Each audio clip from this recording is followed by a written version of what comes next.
If there's a gun to your head, when are we gonna see the Shakur tanks, the Shakur Devin, the Devin tanks? There's only one fight that is really the one that, like, if we were like gonna be for real about it, like, keep it honest. What's like, the fight? my opinion, because we talking about like skill and like boxing, like all around boxing, right? Yeah. Because we ain't talking about somebody that just got a good jab or what. Yeah. We talking about like all around. Can do everything. Yeah, boxing. Yeah. Me and Tank the biggest fight. That's the one. It's the biggest fight in the world. Yeah. Like, it's gonna be the biggest boxing fight in the world when it happens.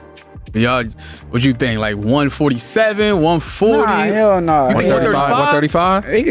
35, 40, I don't know. I could see it happening not too far in the future. Really? Yeah. I think Tank will sign that contract. Damn. And I'm going to sign a contract too, so it's then like, you gonna get it on. Yeah. Say, man, look, man. Your beef is not with Floyd Mayweather. You sitting here beefing with Floyd. It's a fighter out here that's been calling your name that want to fight you. Gervonta Tank Davis, let's make the fight happen, man. I'm tired of tweeting. I'm tired of talking about it. Stop ducking me and let's make the fight happen, man. Come on. I wonder, Shakur's a quick boxer, a good guy, but do you think he would engage you enough that make it an entertaining fight? Or if you fought him, do you feel like it would be a bad fight because you'd be chasing him all night? You know how it would go. Everybody in this room would know how it would go. You know what I mean? But I guess it'd be good for the sport if we fight. Oh, no, he's a casual, though. Like, Tank is a casual. You gotta be honest. Like, in my brain, how I look at him, like, he's a talented, special fighter who got, like, God-given abilities. But, like, as far as, like boxing knowledge and all of that, like, he fought Rolly Romero and he fought Isaac Pitbull Cruz. Before the fight, when they was fighting each other, he picked Rolly Romero to win because of his power. That's a casual opinion. Stylistically, it's a no-brainer fight. Like, it's a no-brainer. Like, if you know boxing, you know Pitbull was gonna do that to Rolly. Like, it wasn't a trick question. It wasn't a hard to pick 'em fight. But I'm just like explaining to you like the casual in like Gervonta Davis' brain. Good fighter, but he's a casual. So yeah, of course he's gonna say what the casuals say. He reads the tweets and listens to the casual fans and casual. If there's one fight the boxing world so badly wants to see, it's the lightweight title clash between Gervonta Tank Davis and Shakur Sugar Stevenson. 2024 has already blessed us with some incredible fights in the lightweight division, but a fight between these two would be the cherry on top. Both Shakur and Tank have a history that goes back to their amateur days.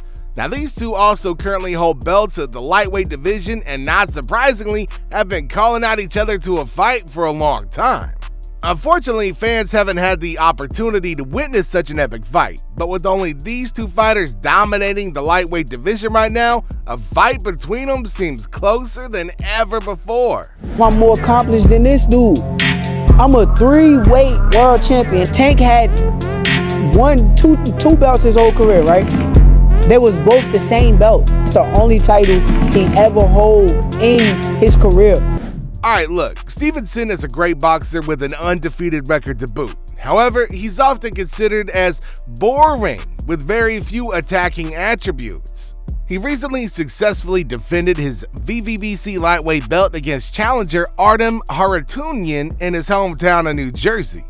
Sugar methodically worked his way through 12 full rounds to successfully defend his belt after nearly a year of inactivity. Now that's wild. This victory extends his winning streak, and he now holds an impressive record of 22 wins in as many fights.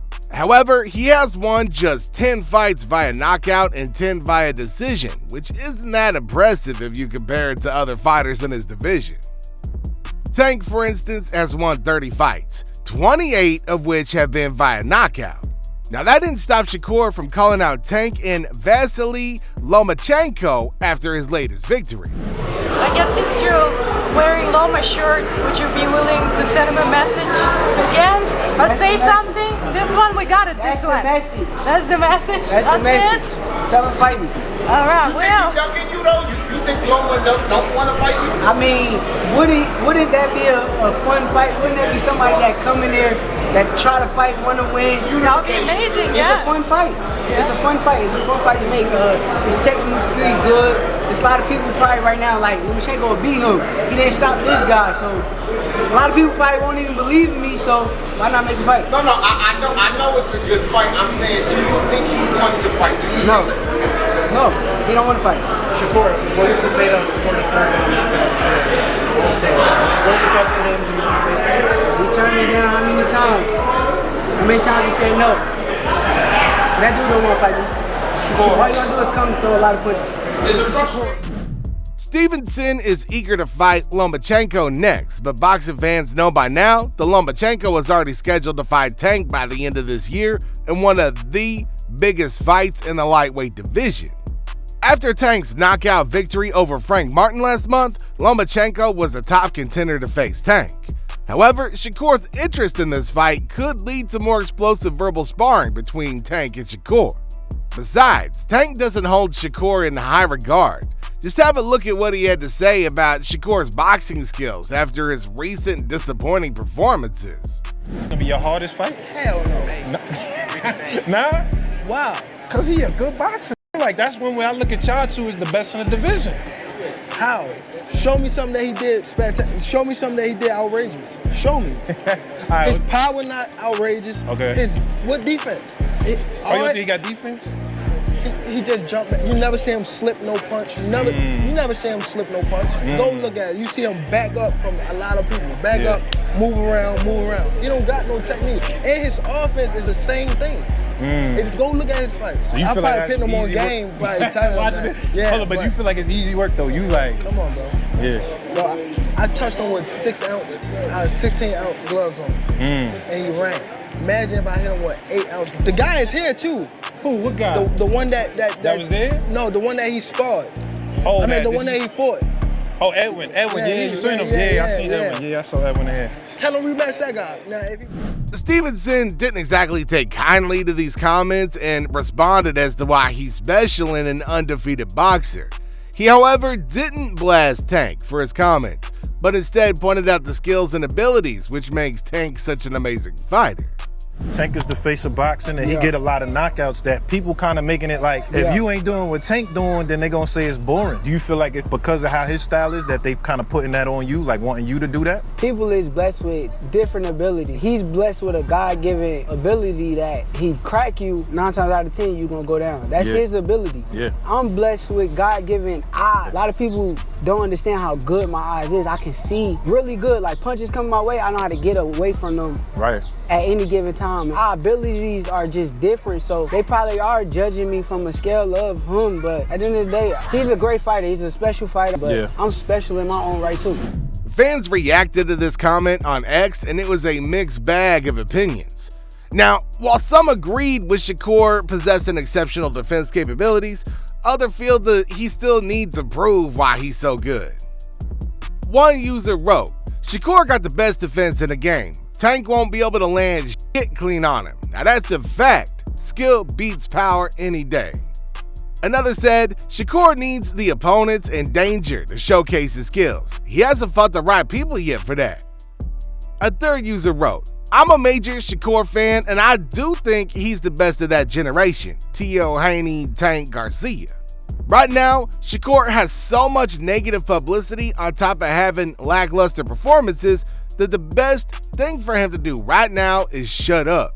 He needs to be much more active. Get the next fight ASAP. Beat everybody else so the belts have to see you.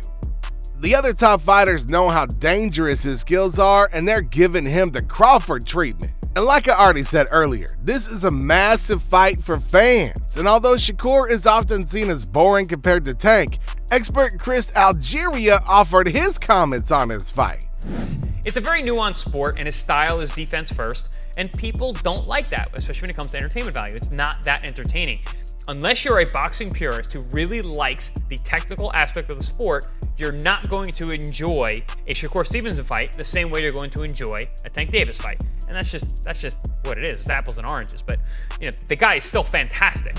But let's take a look at what others in the boxing world had to say about this possible fight. Now, many have shared their opinions on both fighters and how a clash between the two would go. Tank's coach, Kenny Ellis, was among the first to talk about Shakur after his latest victory. He analyzed Shakur's performance and pointed out a crucial element that he lacks to earn a victory against Tank. He also pointed out how his orthodox stance might be limiting him from bringing more power to fights. Ellis also talked about the role of coaches and how they can help fighters sharpen their skills at such an early age. 34. He might could do maybe 2-3 more fights. You know, I might be wrong. He might can hold it down, but right now, that could be why his legs is, you know, looking so fatigued. If he go up, he probably do better. Too much jogging. He can hold more fluid too, you know. True. Yeah, he probably been doing something extra just to get that weight down, you know. Yeah, that was key. When I seen him get hit with that guy, you could tell that dude's punching. You know, that dude can punch, man. Yeah, Keyshawn had to task me for them last night. He was laughing at the commentary like, "Oh, yeah, boy, I'm gonna have a long night." Yeah, he passed the test last night. You know, that fight right there boosted him up. It boosted him up. Okay. Yeah. Okay. So his went up. All right. So as far as him, you know, he's high in the rankings as well, right? So Bob needs to put him in there with somebody. Obviously, Bob needs to want to be like, hey, I can get you 3 opportunities, 4 or 5 opportunities for a title shot. Maybe make you come a 3-4 division champion. I think that's probably what he would try to do. Do you feel like he grabs a belt at 135, or does he not get the opportunity? Because I know you guys are there and you guys are looking a little aggressive right now when it comes to snatching belt and getting the first dibs. He can snatch a belt. I mean, you can't snatch Tank belts, but that's why you can't be too buddies in this game with people, man. Because you know what I mean. He can snatch quite a few belts. I got him over Shakur. Keyshawn. Yeah. Oh, really? Yeah. Yeah. You say that strongly, Coach. Why you? Because Shakur, it's a grown man shit, and Shakur he can't hurt nobody. No offense, but it was evidence last night. But if Shakur was an orthodox fighter, I really think he's orthodox because his right hook is good. When he throws his left, it's nothing on that shit. If he was orthodox, he'd be a knockout artist. That's why I think it's important when the kid walk in the gym, the coach make sure they know if the kid is right-handed or left-handed. So I think I asked him that question too. Yeah, like back in the day, are you a real lefty, or they train or they make you a lefty? It's important that a coach asks a fighter, man. When they first walk in the gym, a kid, are you right-handed or left-handed, so you can start them out the right way. So when they grow, they can get away with it when they're kids and amateur. But when you become a man, yeah, because I think he writes with his right hand, right. And I think he used to play baseball, and he used to go on the right side. Yeah, I might be mistaken. I'm not sure, but that's a good. Yeah, because now that I'm thinking about it, you're right. That right hand, the right hook got a lot on it. His jab. He has a great jab. I think that he got away from that yesterday. When he throw the left, there ain't shit on it. Ain't shit on it. That's why you should always, when you're teaching a kid, put that dominant hand in the back, man. You know, even if they complaining for a few months, they'll get used to it. And that's listen, in the gym today, these coaches, man, they go to Walmart and they buy a pair of mitts and they think they're coaches, but they're not.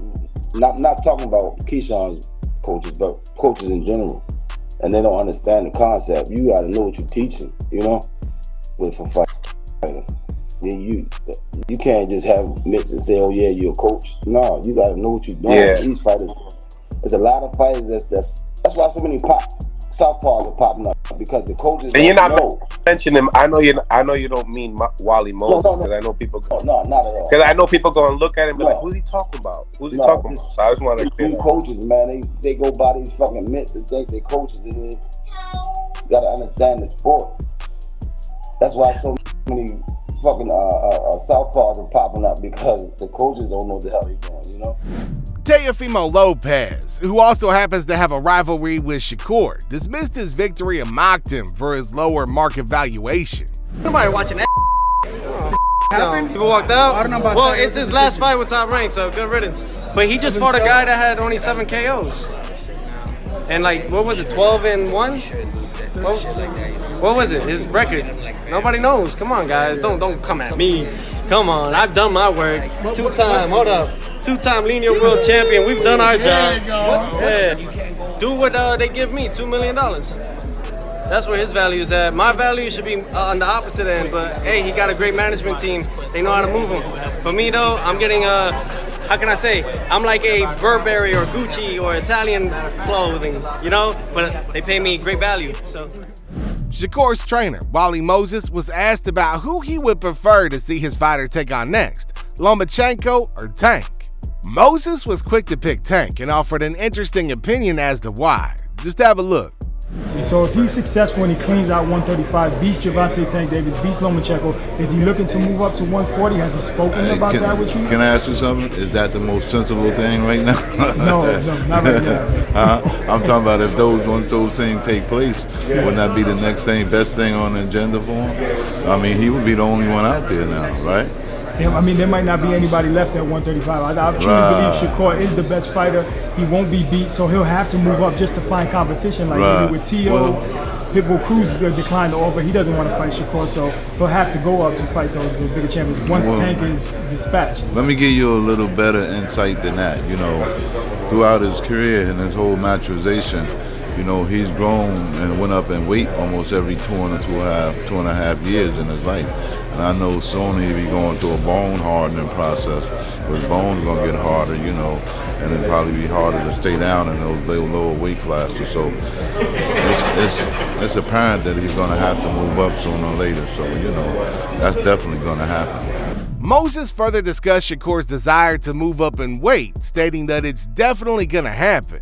However, he also warned that there's ample time before this decision could be made. Just have a look. So you think that, what's the easier fight for him, the Lomachenko fight or the Gervonta Tank Davis fight? They both the same. They both world champion. You know, the thing, the question is, what would you prefer? Who would I prefer? Oh, Tank, man. That's the top of the food chain right now. So, you know, that's what we're looking for. We're not looking for really anything between, because we know everything else in between is going to come along with the territory. So, you know, right now, you know, Shakur wants to be on top, and he's looking to fight the best fighters out here. Finally, boxing icon Tim Bradley had some valuable advice for Shakur's next fight. Now, Bradley has always been a fan of Shakur and always picked him over Tank. However, in his latest interview, he stated that Tank could defeat Shakur. Now, he pointed out that Shakur's lack of a counter-punching strategy could allow Tank to take advantage of him. So, the next fight I want to see Shakur in, man, is a big fight. You know, I don't know anything in their 2 most recent fights, couple weeks apart, Shakur and Tank, did it change your assessment about that fight at all? You've always picked Shakur. Yeah. Yes. It somewhat has, man. And I say he fights at the level of competition, you know, and you can say, oh, there's some contradiction going on now, but it just, I still got Shakur, but there is still like, it's like, I can see a way, I can see a path of where Tank can beat him. I can see it. I can see a path in a way that I believe that Tank can catch him and hurt him and knock him out. You know, I'm not gonna give that away. However, I can see the path. I can see a path, man. Well, I could talk about it. I mean, it's the fact that he's not, when you put heat on him, he's so damn defensive that he don't throw punches. There's nothing in return. So you're able to mount an attack on him and let your hands go, and you're not going to receive any counter punches coming back. You know, I think Tank sees that. I think Tank knows that. So as long as those counters don't come, Tank's gonna be in there. You know, as long as he's not willing to risk getting caught, Tank's gonna be in the fight.